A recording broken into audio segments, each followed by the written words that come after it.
Blog Talk Radio.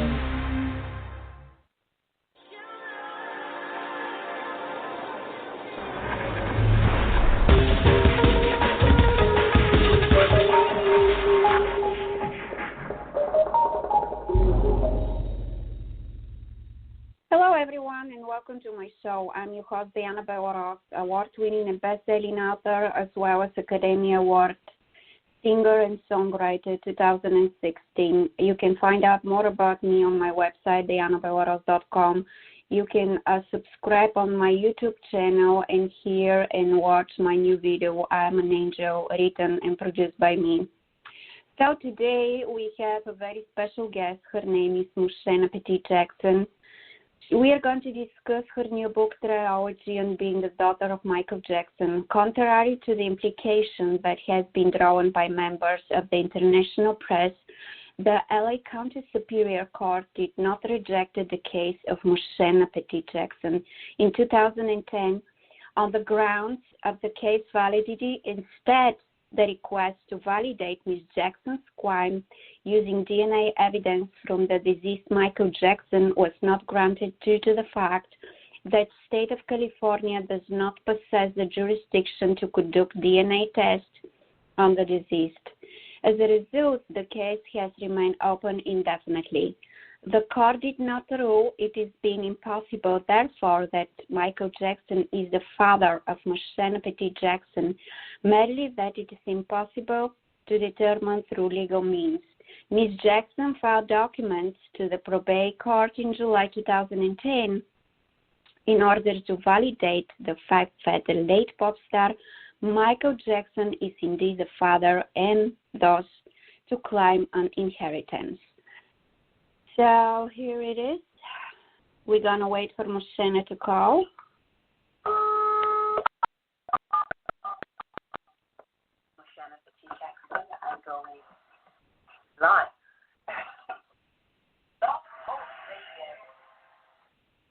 Welcome to Blog Talk Radio. Please hold and you'll be able to listen to the show.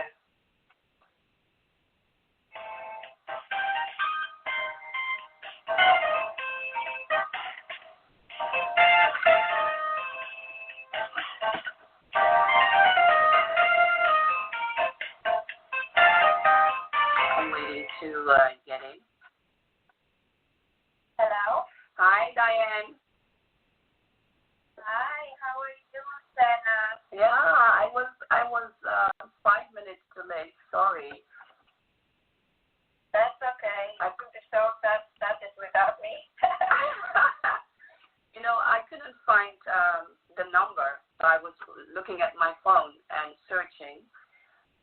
So this is why it took me a while. And then you WhatsApp me, you SMS me, MSN me, and then I could call you.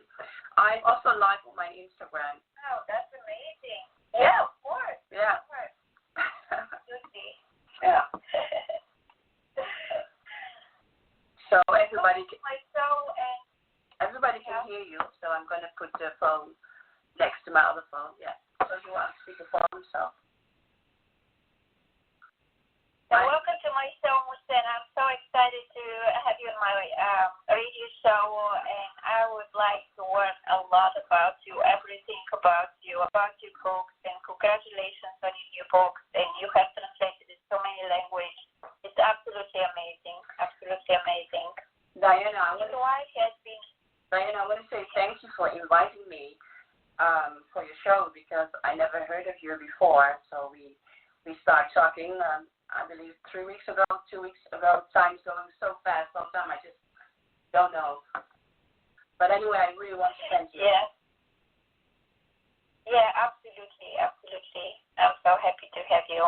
We talked about last time for an hour, and it's amazing. It's absolutely and learn from a lot about you and your life, which is been really extraordinary. And you have been written 3 books, 2 of which are already published. The Word Knows Michael Jackson as the King of Pop. However, you know him as your father. Can you tell us some of your earliest memories with your father? I have so much memory of my father, just like every other child. When the parents pass away, deceased, then you remember a lot of things, and even before your parents was alive. So I think every child has a lot of memories about about the parents. So I want to ask you, what specific time you want me to tell you about my memories? What specific time? Can you tell us your when you were, for example, 5 years old? Well, I was alone a lot when I was 5 years old. My father wasn't around a lot. But one thing that I specifically remember about my dad, he always brings a lot of joy when he come back home. Just smiling, one-on-one contact, being active, dancing, singing for me. Yeah, that's what I remember. A lot of love. A lot of love. Yes. So I don't. What happened?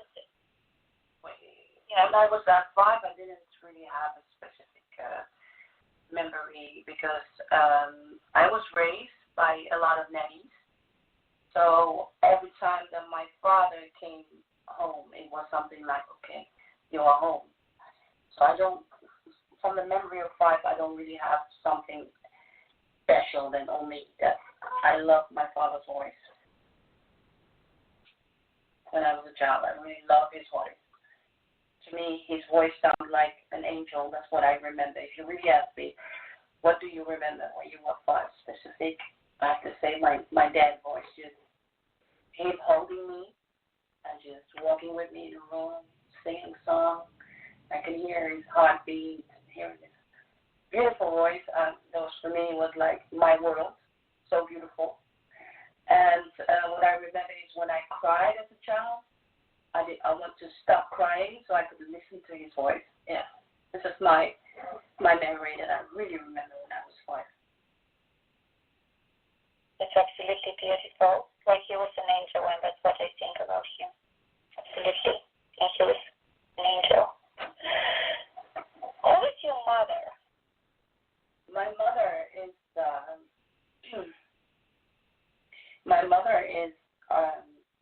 sister of Diana Ross, Barbara Jane Ross. And but to me, I see her more like a Debbie Rowe. Someone who gave Michael Jackson a child and then disappeared.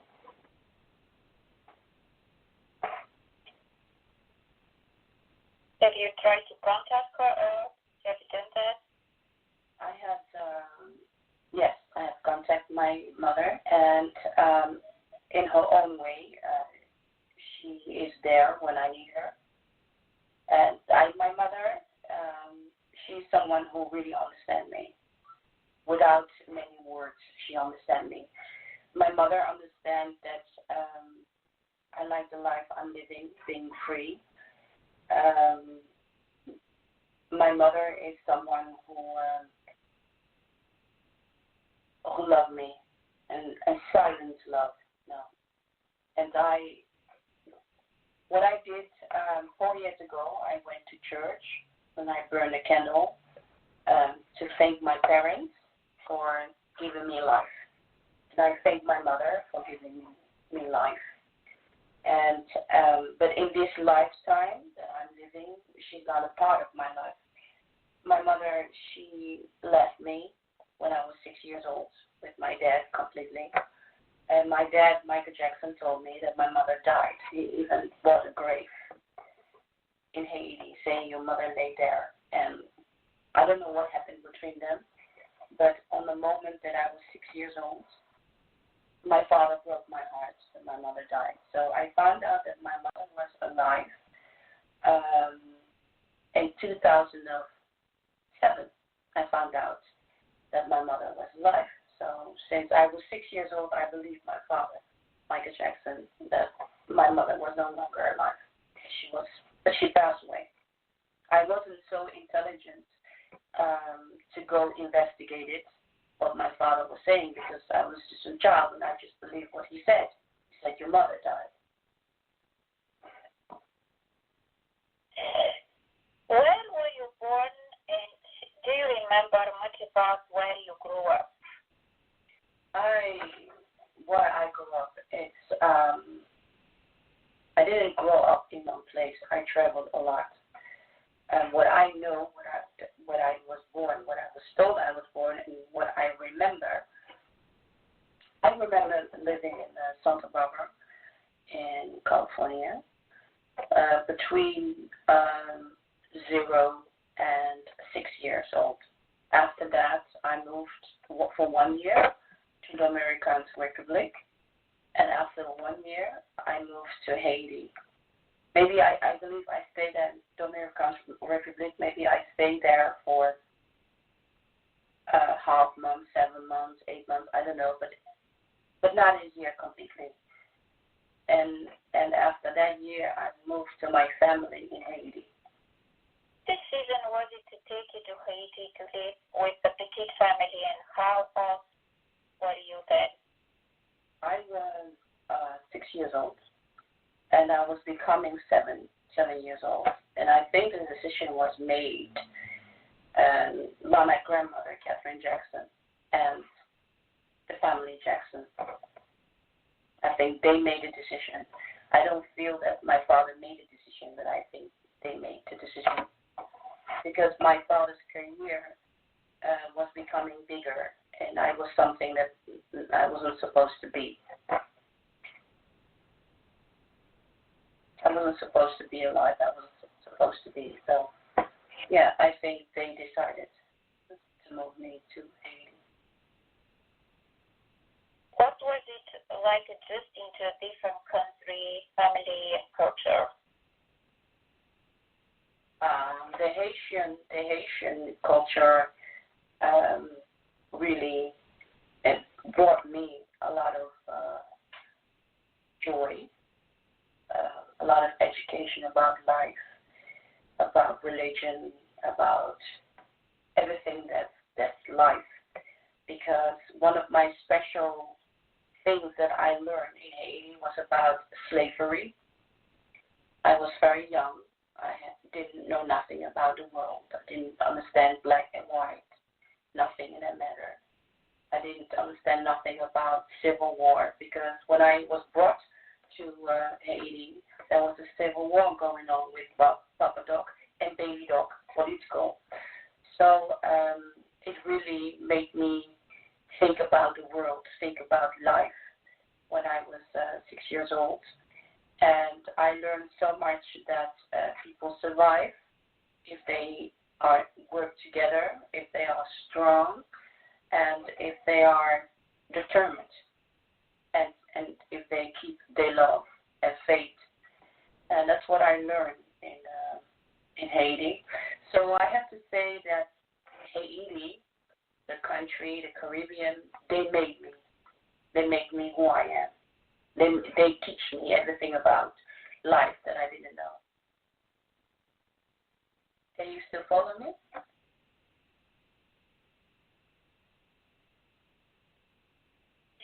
Barrier to overcome there. I had to learn everything. Yeah. I didn't speak French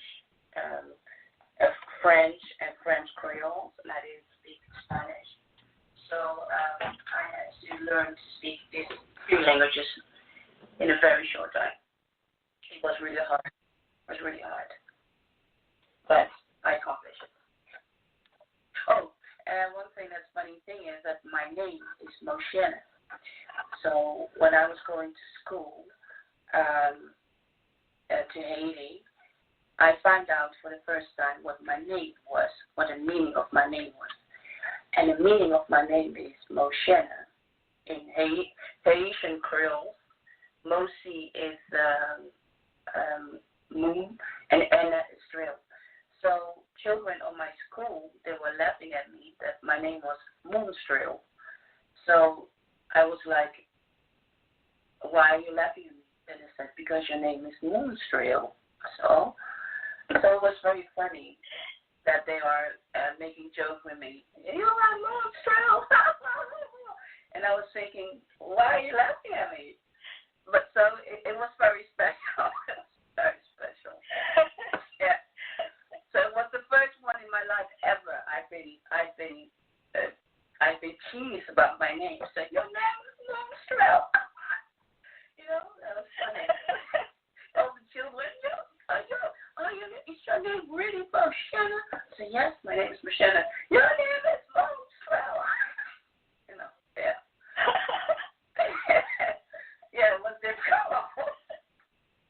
It was difficult. And Haitian people, they are very easy in a way that they don't want a lot. They want a house. They want to live. They don't need a lot of money. They are busy with fun and enjoying life. So the Caribbean really teach me the basic of life, really. I'm so grateful. Till today, it's the most incredible time of my life, the Caribbean. Yeah. What do you think they decided to particularly send you to Haiti? Oh, that's very easy. I have family living in Haiti, and family Pettit, and I found out that I'm not so good in all the English words, so I'm going to try to explain it very well so you can understand me. Mocienne Jackson, she has a sister, and her sister married with a Haitian man. Anyway, the family was living there. So I don't know 100% if the sister was married to a Haitian. I don't know. But anyway, they were sisters or they were cousins. But anyway, they were DNA related to me. So I don't know exactly how. But the only thing that I know is that I am DNA related to the girls, to the woman in the family who lives in Haiti. And they also look like my grandmother, Mocienne Jackson, and I could recognize myself in them. So, yes, I went through live with family in Haiti. Yes. Yeah, that's what's amazing. They wanted you to be with a family, which is absolutely incredible. So, what are your best memories with your father?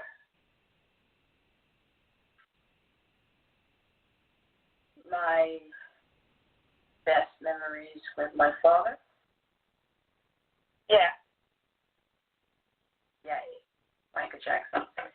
That's really,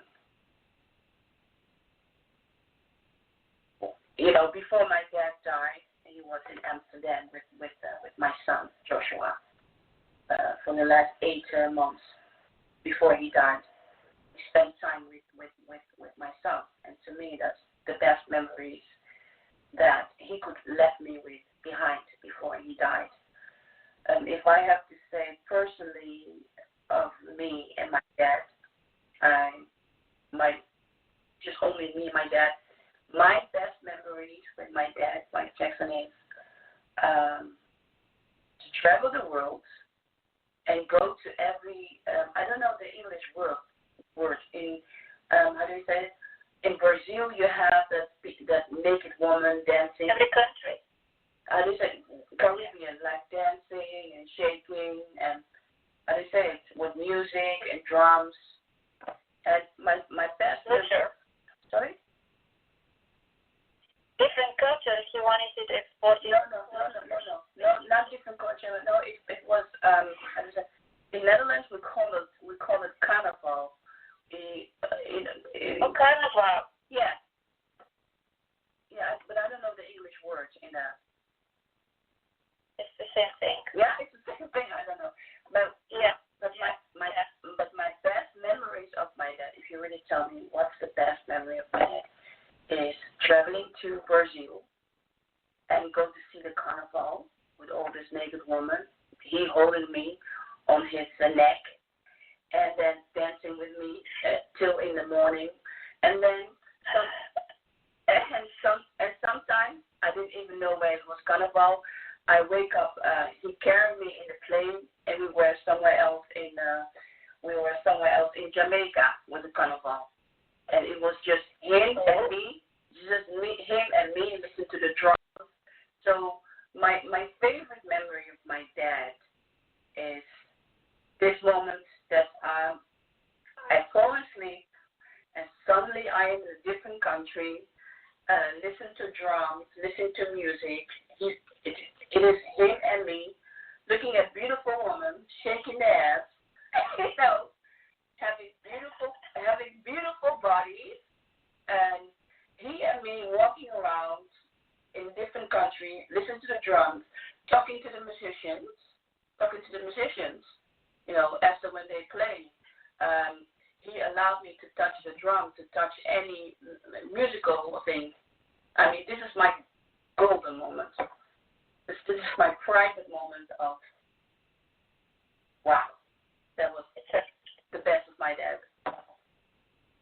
Absolutely amazing. Yeah, but the fun, I cannot tell you the fun, the smile, the smile that he gives to me was really him and me, and I remember very well as a child when I go to sleep. I know every night when I go to sleep, and my father was not around, and I was thinking, when I wake up, where will I be?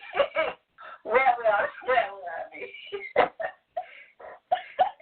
So every night when I go to bed, I'm thinking, if my dad's going to be around, when I wake up, where will I be? Yeah. And it always stayed with me. So it's always when I go to bed, when I was a child, because I never know when my dad, Michael Jackson, was around or when he was coming. So I never know where I will be when I wake up. And it was okay by me. So I wasn't scared or anything. I just know that if he was around or he was coming, that it was always something really magical. It was really magical. Yeah. It's also beautiful memories again. And I think he enjoyed life so much, and he was a very happy person, and he had a huge heart. That's what my thoughts are about Michael Jackson, on the top of being king of pop. So, do you try to sing sometimes? Can you ask me the question one more time? Do you try to sing like you do? I'm sure you have the talent of your father. While preparing this interview, I was thinking about to sing a song of my dad.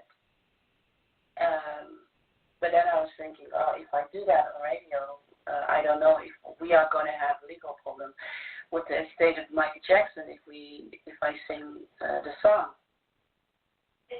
No, you're not going to have any problem. You can sing the song. Tell me whenever you want to do it.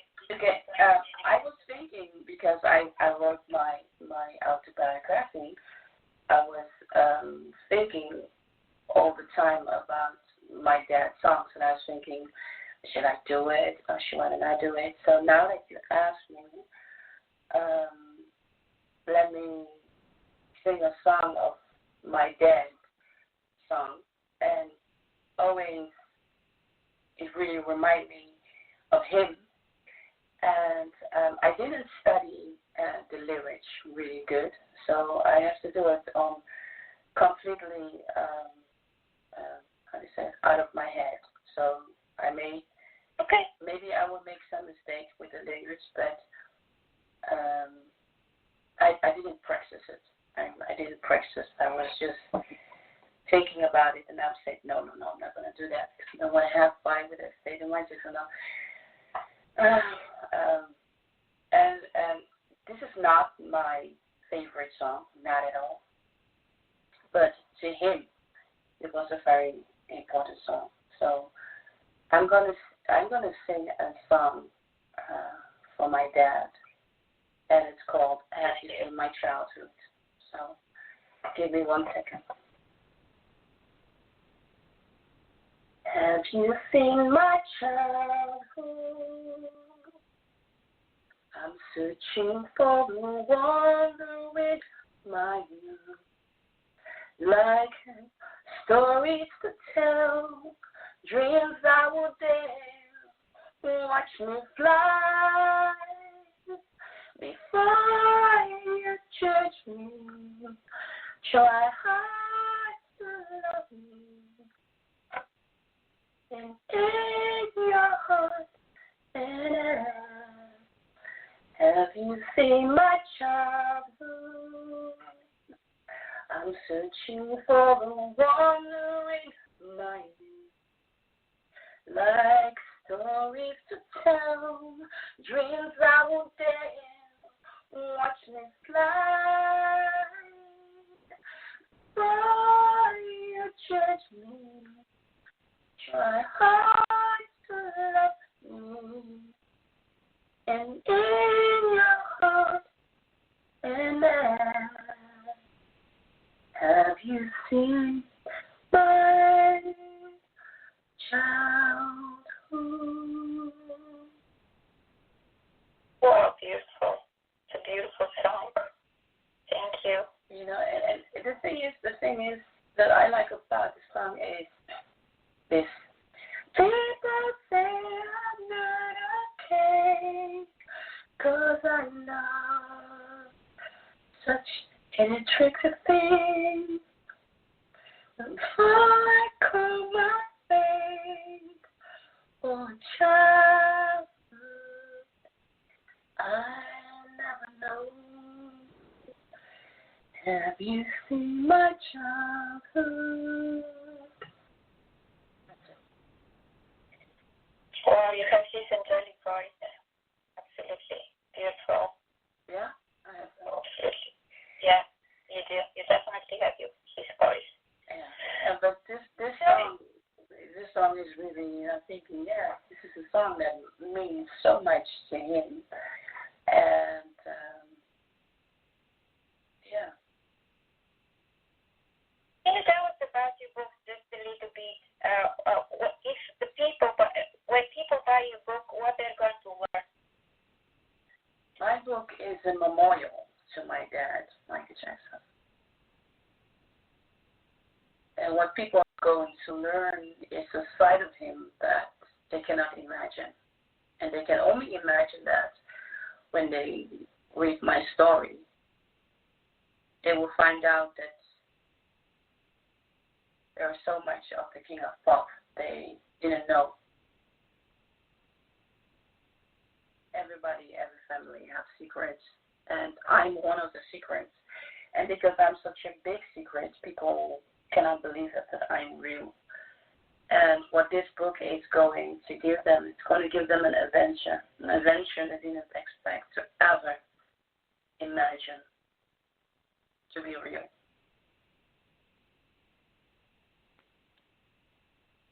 Thank you, everybody, for being part of my show today. I hope you were able to learn a lot about Michael Jackson's daughter, the real daughter. And you can download the podcast on Blog Talk Radio, iTunes, and Player FM. It's available to listen on your favorite device, in your car, everywhere you go. And all of my podcasts are available to download for free, as well as you can listen on YouTube. Subscribe. Let me know what kind of topics you wish me to cover, and I'll be more than happy to do it. Till next Friday, please be safe. Please be loving. The world needs us more than ever. Love is missing. Try to do your best to make sure that you are loved and helped to transform their lives with love. Teach people love, and love is going to create unity and a world we all wish to see.